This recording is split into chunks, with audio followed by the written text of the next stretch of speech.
Alhamdulillah, this is your brother Hasib with the Legacy Institute in the series Getting Ready for Hajj. This time we're going to be talking, inshallah, about the actual Hajj process. We've talked about Umrah in the past videos. We've talked about pro tips for spirituality and the Umrah. So this time, inshallah, we're going to be talking about Hajj itself. So for those of you who are doing one of three types of Hajj, so Tamattu', which is to do Umrah completely and then get into Hajj, and then the ones who are doing Qiran, which means Umrah and Hajj at once in one actions, and then those who are doing Ifrad, essentially, which means to do just the Hajj. These are three types of Hajj, which in Islam are all part of the one Hajj that we do, just different formalities, different ways to do things. We've talked about the first component of Umrah, and now we're going to be talking about the Hajj itself.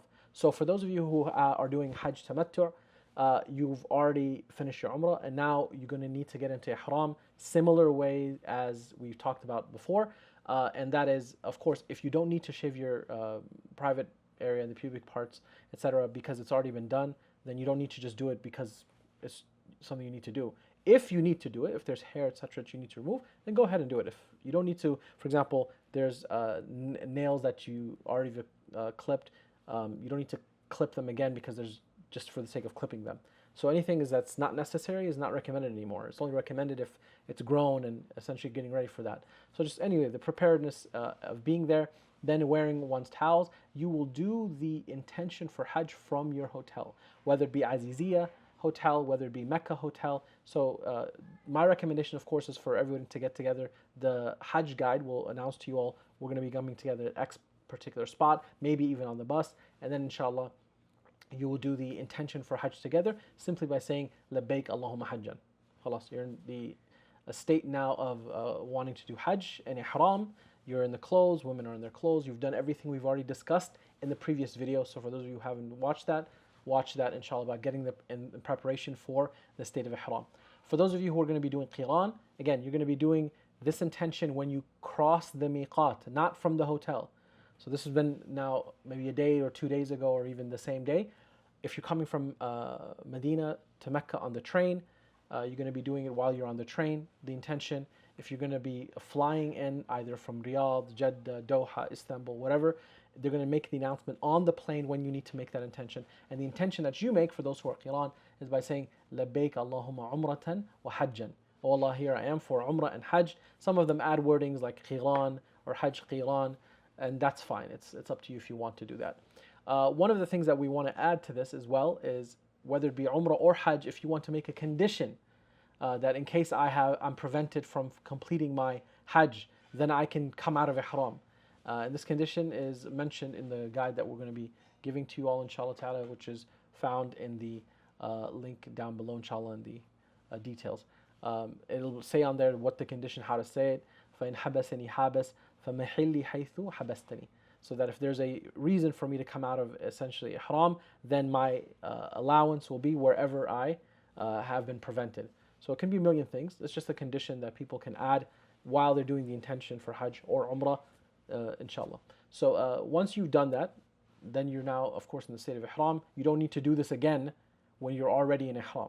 So while we're all getting ready to go to Mina, and those who are doing Hajj Tamattu', they're doing this intention, you don't need to repeat it. You're already in Ihram. And same thing for those who are doing Ifrad. They're doing the same process, except their intention verbalized is Labbaik Allahumma Hajjan. Remember, Qiran is Labbaik Allahumma Umratan wa Hajjan, and then Ifrad is Labbaik Allahumma Hajjan, just like the people in Tamattu' Hajj. The only difference is that they're doing it when they're crossing the miqat boundary, where the people in Tamattu', they're doing it from their hotels. So essentially, Qiran and Ifrad, they will be in Ihram since the time that they cross the boundary. Keep that in mind. So once you do that intention, that's going to be the 8th of Dhul Hijjah. Everybody's going to be transported according to the time announced to you by the Hajj guide to the tent city known as Mina. The most important thing there is that you're going to be praying.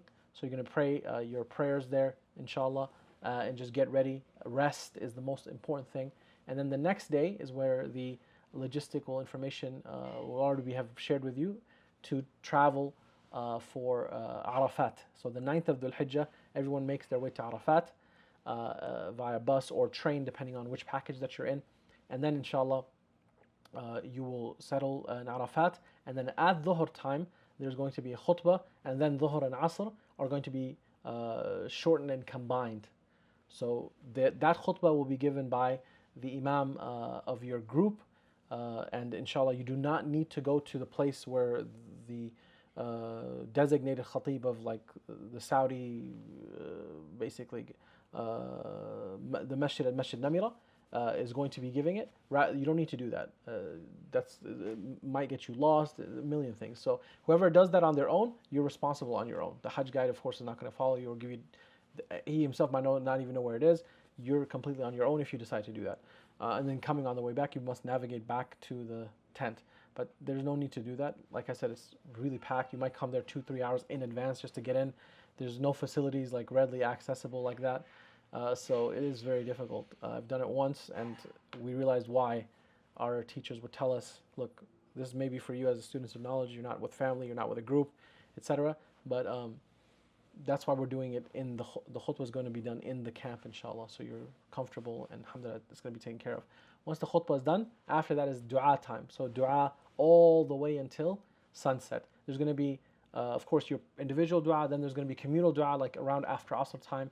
Food is, of course, going to be served, but my genuine recommendation is on this day and the day before to just limit as much food as intake as you possibly can, with hydrating a lot and having wholesome food, but not to overtly eat, because essentially that's going to cause you to use the bathroom and many other things.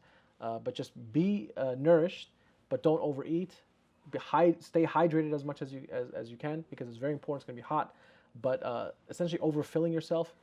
Eat modestly. Eat alhamdulillah within capacity that will give you energy, not completely starving yourself and saying I don't eat at all. But at the same time, wholesome food, good food, and that doesn't overfill you, inshallah. So in any case, this is going to be the day of Arafah. Once the time of sunset occurs, then that is when everybody is allowed to leave, either via bus if you're staying in Muisim, or the train if you're going by Majr al-Kabsh. So essentially, that will be then the direction to go to Muzdalifah. In Muzdalifah, when you arrive, everybody inshallah gets ready for praying Maghrib and Isha there together, and then settling, getting food, and collecting your stones. 49 if you're going to be staying only till the 12th of the Hajj, and get some extra chickpea size. This is not a chickpea, this is a cashew, but basically, this is like almost a chickpea. It's half a chickpea, but anyways, you want to talk about like this size.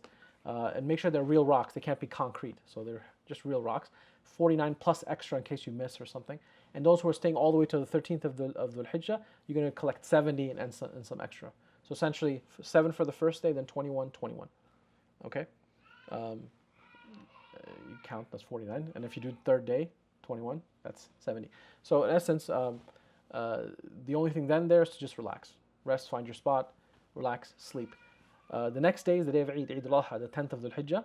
The whole Muslim world is celebrating your Hajj, alhamdulillah rabbil alameen. So essentially, the Muslims do istighfar. This is a recommendation from the Prophet ﷺ. He would do istighfar when he is finished with any major act. After prayer, what do you say? Astaghfirullah, astaghfirullah, astaghfirullah. It's one of the remembrances you say after prayer. And similarly, after Hajj, you just finished one of the greatest days of Hajj, so you do istighfar. Why do we do istighfar? Why do we ask Allah for forgiveness? It's almost as if saying, oh Allah, we didn't do as much as you deserve. SubhanAllah. So you do istighfar after the Fajr prayer in Muzdalifah, and then we make our way to the Jamarat. The Jamarat is the area where it's the stoning of the shaitan or pelting the shaitan ritual. So the logistics of doing that will be different based on which camp you're in, but in any case, it's all full in your PDF of your daily itinerary, inshallah, that will be sent in your groups of what exactly is going to happen. Basically, just go with your Hajj guide and what's announced in the groups. You'll go to the Jamarat, you'll stone the third Jamara. There's 3 pillars. You stone the third pillar 7 times, saying Bismillah, Allahu Akbar, and you're essentially going to be doing the talbiyah all the way until this exact point.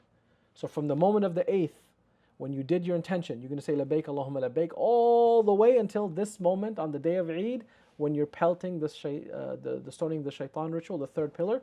When you say Bismillah Allahu Akbar for every time that you pelted, now the talbiyah is done. So this entire period you're doing the talbiyah. When you're walking, when you're on the bus, when you're on the train, when you're waiting, the best thing that you can do is just continuously say Labbaik Allahumma Labbaik all the way until the day of Eid when you stone. Then you start the takbirat.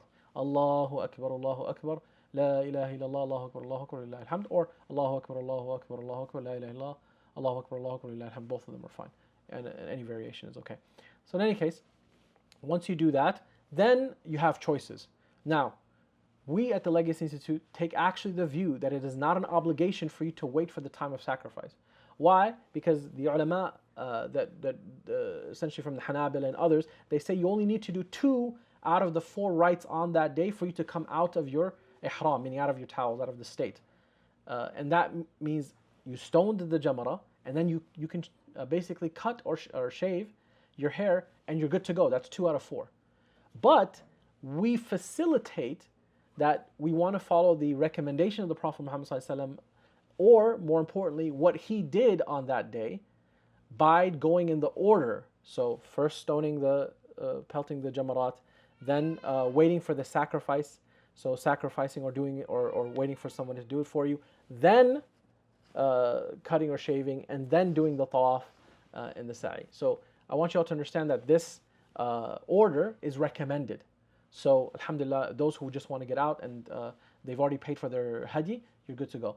But if you've done your sacrifice via nusuk, we have announced and told you how they're going to announce it for you. You're supposed to apparently get a message, inshallah. Or if you've done it through adahi, the same way. If you've done it with legacy, we will tell you the exact time it's done. By or before 10 a.m. on the day of Eid, everybody's sacrificial animals would have been sacrificed. But we'll give you the exact time. That will be announced on the Legacy Institute Telegram channel. The link is down below in the resources where we have them. So it'll just be made one announcement. Don't message us, don't tell us. We're going to tell you, inshallah, in that one channel when it will be done. And that's why for any person who wants to do a sacrifice from anywhere in the world, whether it be their udhiyah or they want to do a sacrifice in Mecca, at that time they can also do so. And this is something great. The Prophet ﷺ sacrificed 100 camels. So it's actually sunnah to do more than one even. So most of us do like 1 goat, 1 sheep, so on and so forth. You can do more than one, and there's no problem with that. So then we've provided that service for you. You just go to legacy.institute/HADY. The link is down below, inshallah. You can check it out. So anyways, the order is recommended. Alhamdulillah. So in any case, we try to follow the order just based on the way, this is the way the Prophet Muhammad has to do it, because we want to follow in the footsteps of the Prophet Muhammad, peace be upon him, how he did his Hajj. But essentially, he allowed, and this is completely okay, and there's nothing wrong with it. Especially if you did not get a message, for example, then what? Well, if you already paid for it, so you act as if it's been done for you. Maybe they didn't get to do a chance to do a message for you, so on and so forth. This is the fatwa of many great scholars, of course, among them the great Hanafi Mufti, Mustafa Zarqa. If you've paid for a company to do it on your behalf, you treat it as if it's done for you, inshallah. So once you come out of your ihram, once you've shaven, you're basically out of ihram fully, except for conjugal intimate relations with one spouse. You cannot do that until you are finished with your hajj and doing the tawaf and the sa'i.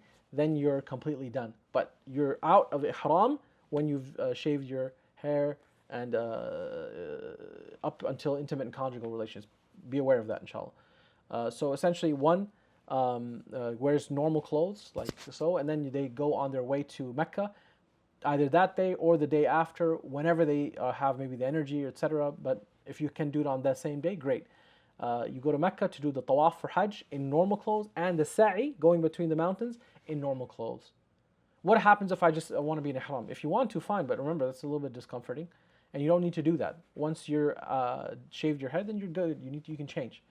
So in any case, this is the only time in the entire year anyone will be doing sa'i, going between the mountains, wearing normal clothes. So then when you're doing the tawaf and the sa'i of Hajj, you're done for that day, khalas, you go back to the Mina tent, inshallah, and you sleep and you're good to go.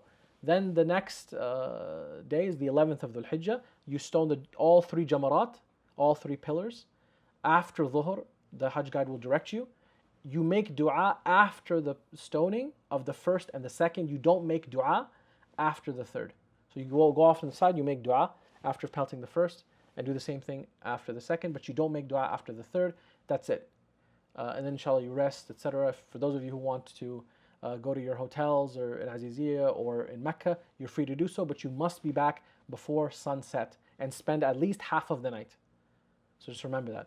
Details of all of this will be given by your Hajj guide and making some logistical ease for you in doing so. But remember that you must spend at least half of the night, inshallah, Islamic half of the night, which means you take Maghrib time and Fajr time divided by 2. That's the Islamic half of the night. You must spend at least that in Mina. So inshallah, there's discussions about this. Inshallah, your Hajj guide, your spiritual guide will discuss it with you. So you do that on the 11th. You do that on the 12th. There will be then logistics for departure, to leave, inshallah, and not stay for the 13th. So you must leave before Maghrib, and that will be discussed with you. For those who want to stay, they can, but essentially they're going to be navigating on their own. The buses will come to pick them up, but the group essentially will be leaving with Legacy on the 12th. So they will go either to their Aziziyah hotel, or they will go to their Mecca hotel, or whatever arrangements that they will have. And essentially then the arrangements for the tawaf of wada', the farewell tawaf, the last act, will be made. And a person does that whenever the Hajj guide gives them those options. And with that, your Hajj is done, inshallah. Either you're going to Medina after this, you're staying in Mecca for a little bit, or you're going home. May Allah subhanahu wa ta'ala accept from all of you, and you're going to miss it greatly. It's going to go by so fast. We prepared all of this, and you know these coming days, they're going to go by the fastest. May Allah subhanahu wa ta'ala accept from all of us. You're going to miss it so much. You miss it probably already, even hearing about this. May Allah make it a blessed and beautiful and beneficial journey to your dunya and akhirah. And may Allah always put our names on the invite list to serve others, but also to be in these blessed places. This is a quick rundown. There's, of course, great detail we've provided in the resources. Inshallah, you can look at the link down below. For those of you with us in Legacy, they're already in the Telegram channel. Again, we're here for you for the reason that if you have any questions, you can ask, inshallah, about the details of these things, and we will guide you through them, inshallah. May Allah bless you all. Subhanakallah wa bihamdik. Ashhadu an la ilaha illa anta, astaghfiruka wa atubu ilaik. Assalamu alaikum wa rahmatullah. We look forward, inshallah, now talking about other aspects of the Hajj journey, like visiting Medina and the virtues of Medina, and so on and so forth. Assalamu alaikum wa rahmatullah.